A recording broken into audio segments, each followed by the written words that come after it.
Čau, labrīt! Kam rīts, kam diena, kam vakars. Man ir rīts.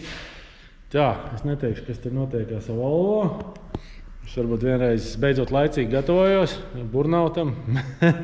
Varbūt. Varbūt nē. Bet par to citreiz. Šodien ieradīsies pie manis uz stendu pagrozīties viens, teiksim tā, nebaidīšos par saviem vārdiem, ļoti leģendārs auto. Tas ir, teiksim tā, no mans puses skatoties, tas ir tā, ka es kādreiz bērnībā stāvēju pieturā visiem, gaidīju skolas autobusu pa ziemu. Tur tāds diezgan pamatīgs bariņš ar cilvēkiem bija, bērniem, jauniešiem. Tad man liekas bija, es vēl mācījos kaut kādā 3. klasē, kaut kas tāds. Un ne katru rītu man paveicās, bet dažs rīts tur brauc garām viens auto un bija tāds foršs līkums.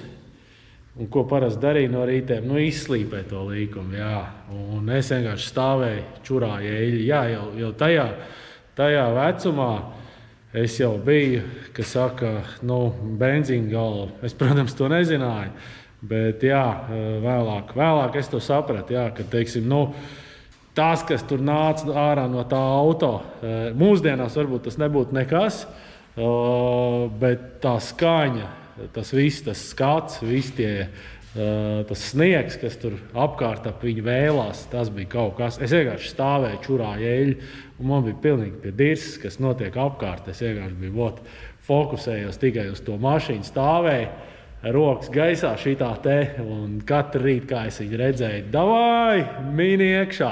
Pārējie vienkārši stāv pieturā, uz mani skatās, bet tas ir idiots. Jā, savā ziņā, jā.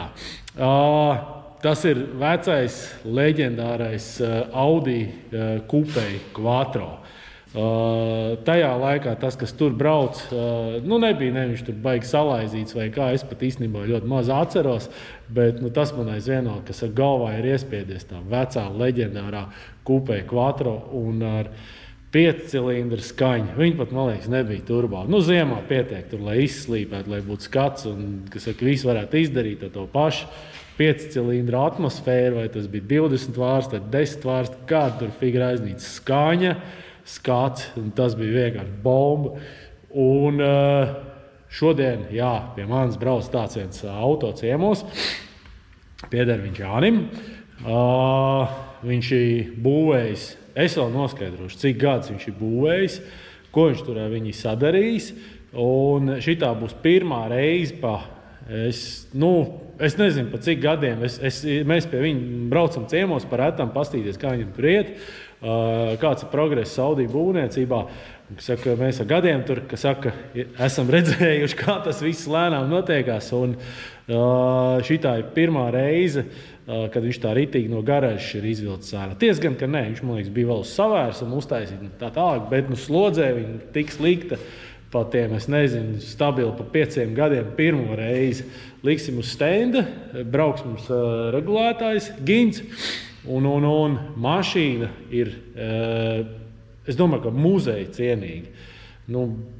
Vienkārši perfekti. Tur viss ir atstrādāts līdz pēdējiem. Es domāju, ka Janka tur ir izdarījis, ka saka visu, ko viņš ir vēlējies, un tā, ka saka, līdz pēdējiem sīkumam. Tā kā gaidam, drīz būs. Un tad jau iefilmēs, parādīšu jums, kā tas viss notiekās. Tad tā. Tur līdz galam ej, tur tā būdiņa. Tā, no Audi klāt. Bomba. Baigākā bomba. Un kas mums te ir, kas saka, zem kapot, tas, kas visvairāk mani interesē manā kanālā. Tas ir vecais, labais, arī leģendārais. Man liekas, tas leģendārais, tas skanēs ik pa brīdim. 20 vārstu motors. Un ar milzīgi garu turbīnu. Tā ir, man liekas, es precīzi nezinu, bet es droši vien nekļūdīšos, ja tas ir 1000 plus zirgi. Katrā ziņā šī momentā brauksim uz benzīnu.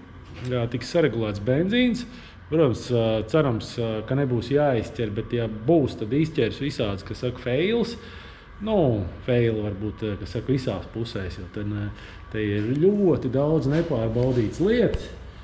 Tāpat kā es ar savu Audi tur ņēmos, viss kaut kas var izlīst. Un te, kas saka, ies uz izturības pārbaudu un tā tālāk. Te, teiksim tā, viss ir atstrādāts līdz pēdējam. Bet pat tādos momentos kaut kas mēdz notikt. Cerams, ka ne šodien, es nezinu.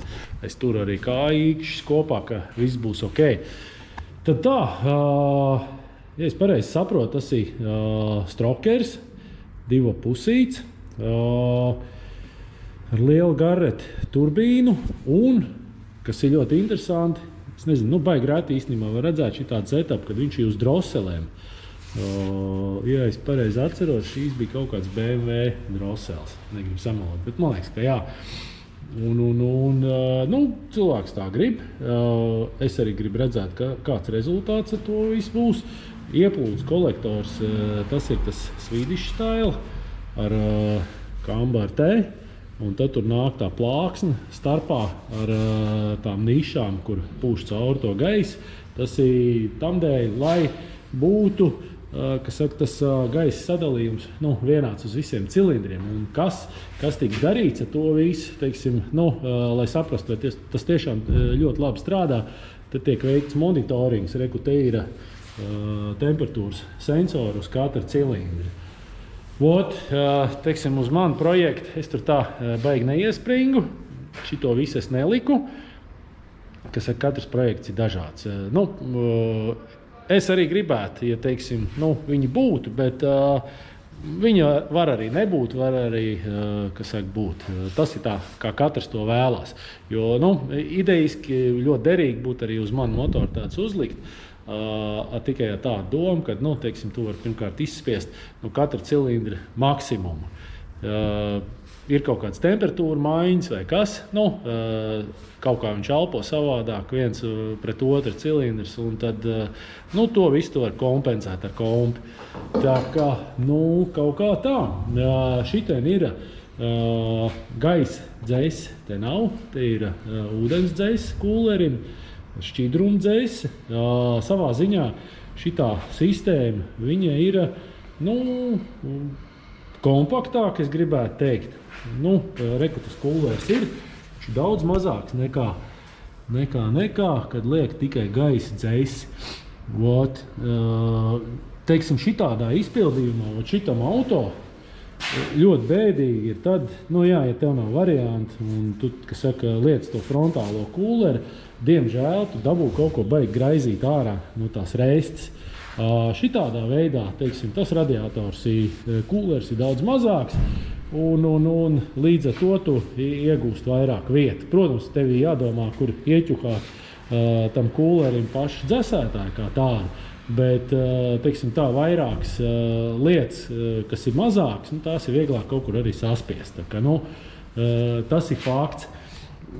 Es īsti nezinu, cik tur tas gains ir, ar to neslapjo, bet dzēs kūleri ar šito šķidrumu grūti pateikt. Es šito, teiksim tā, lai pateikt tieši atbildēt, kurš ir labāks, kurš ir sliktāks, tad tur jāliek uz vienu to pašu mašīnu, divas tās sistēmas. Tā kā, bet šitie arī labi strādā. Teiksim tā, viņš ir daudz mazāks un viņam arī, teiksim tā, to šūnu nevajag tik lielu, jo ūdens spēja nodzesēt baigi labi to visu. Tā kā, tas ir īstenībā kaut kas teiksim tā, kaut kas jaunāks, kaut kāda dzesēšanas veidi. Jo tagad jaunās mašīnas, man liekas, pārsvarā pilnīgi visas gandrīz izmanto šitādu te veidu. Transmisija, es saprotu, kad arī ir tā vecā labā 01E ātrumkārba. Viņas ir ļoti labas, bet ar noteikumu, ja viņas nav sajāts. Te ir visāds features, kā teiksim tā, visāds kartergāzes tiek savākts. Jāņem vērā viena lieta, ja no šitā auto grib, teiksim, 1000 zirgs, tad te jāparūpējās par ļoti daudz ko, pa visādi šito te dzinēju elpošanu, un tādām lietām. Jo es saprotu, ka man nav gan bijusi darīšana ar šitiem dzinējiem, man stāv priekšā vien tādu uzbūvēt, bet īri saka, ka viņi esot diezgan elpotāji. Tā kā tur ir jārisina visādas lietas. Vot, tā, tas ir tā, kas ir zem kapot. Pa lielam, jā, tā kā es teicu, šis ir tāds izstādes auto. Pabrauksim, kas zem apakšas. Viss ir tā kā muzejā, viss ir atstrādāts perfekti. Izplūdes sistēma, es saprotu, ka tur bija simtnieci. Tā lai ir. Šī vietā tu garām nenošaus turbo vērķiem, jo lielāks, jo labāks. Jā, pilnā garumā te visi tā kā nākās. Ot. Salonā. Kas mums tur ir salonā? Salons arī nav mazsvarīga lieta. Vaļā. Visi. Man tāds aizdoms, ka te visi, kas saka no rokas šūts. Man liekas, ka tur bija viens vīrs, kas brauca pie viņa, to visu sašūt uz vietas, jo, baigi grūti, teiksim, to visu tā vizināt turp šurp, vieglāk atbraukt. Te, protams, kaut kāda plasmas tev trūkst, jo, teiksim tā, ja mums te pie regulācijas kaut kāds nianses būs, tad, lai tiek tam visam klāt. Te ir būrs arī iekšā, jo, pienāk laiks, kad tā mašīna ir tik ātra, būrs ir vienkārši nepieciešams. Viņam tur ir jābūt. Un īstenībā noteikti, ka tas arī būs, kas saka, next step manai mašīnai, jo, pie tiem zirgiem, es gribu redzēt, ko man teiks Ventspils dragā, kas būs tāds vairāk oficiāls un kādās sekundēs es iebraukšu, un ļoti iespējams, jā, ka man vienkārši liks būri, jo, nevar braukt tik ātri mašīna bez būri. Tas ir fakts. Ir tie skrūvējumie būri, tas viss strādā, un viņi var izskrūvēt, var ielikt, tā nav problēma. Tā kā jā, tas ir īsumā, kaut kad drīz būs regulētājs klāt, un tad mēs sāksim mocīt. Noteikti aizies visa diena, jo dzinējs, teiksim tā, viņš ir tikai rūts, viņam jāsāk barot iekšā visas tās programmas un, jāregulē. Jādod to, ko viņš prasa. Tā kā mēs vēl pie šitā viss atgriezīsimies. Tā kā drīzumā nākošā kadrā jau rūks un regulējam. Tā, īstenībā šitā lieta tiek darīt, kas saka, 2 reizes pēc kārtas. Tā kā pirmais mums bija benzīns, es te bišķi ierunāšu. Un kas ar benzīnu notikās, te mums ir 676 ņūtoni un 624 zirgi. Mums ir diezgan pavēls cēliens, sākās kaut kur, teiksim, tā normāla braukšana, kaut kas ar 4,5 štuks. Jā, turbīna milzīga, tas ir tiešām milzīgs agregāts un griežam līdz pat 7 štukām. Ot. Tā tas notiekās, es kaut kur izrakstu pakās, bet telefonā ir. Tā kā, un ko? Šodien maucam ar spirtu. Cik tur būs, nav ne jausmas. Kaut kam diezgan vairāk jābūt. Un vēl ir doma pacelt apgriezienus. Teiksim, ja mums ir 7000 tagad, motors ir kalts, tur viss ir sagatavots, vajadzētu uzgriezt vēl, lai tur tas power bands mums ir garāks. Tagad sanāk kaut kas ap, maz. Bet redzēs, pastieps garumā, ja līkni nekritīsies, es ticu, ka viņi nekritīsies, viņi noteikti prasīs vēl un vēl apgriezienus, bet, protams, apgriezieni tā ir tāda limitējoša lieta. Nekad nevar dabūt tik, cik tu vēlies. Tā kā jā, maucam un skatīsies, kas te notiksies. Tā, kas mums te notiek? Normāli praks, ģeneratoram siks neizāk, kad ķīleni. Ķīleni siks un tā viņas dara. Un kas mums tur ar izrakstu ir? Šobrīd ir iepūsts. Cik tur tagad ir ielaists iekšā? spiediens. Kaut kā 2... Mēs jau bliežam, jā, 2,8. 2,8. Viņi saka 2,8. Tā, nav maz. Un kas mums nāk ārā? Pacēla arī tos apgriezienus līdz 7,4. Tagad ir 872 ņūtonu un 815 zirgi. Jā, tā kā visu laiku aug un motors prasa vēl.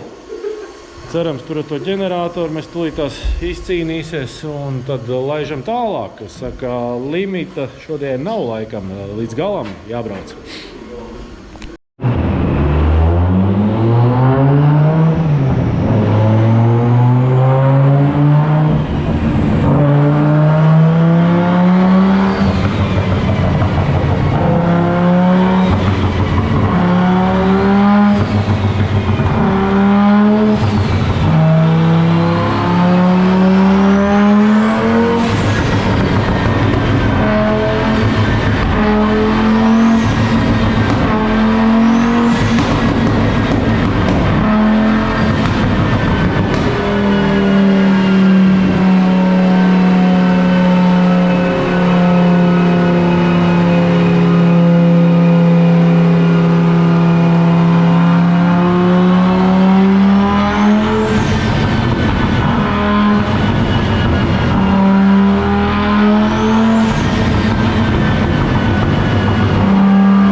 Nu tā, ar ko diena beidzās?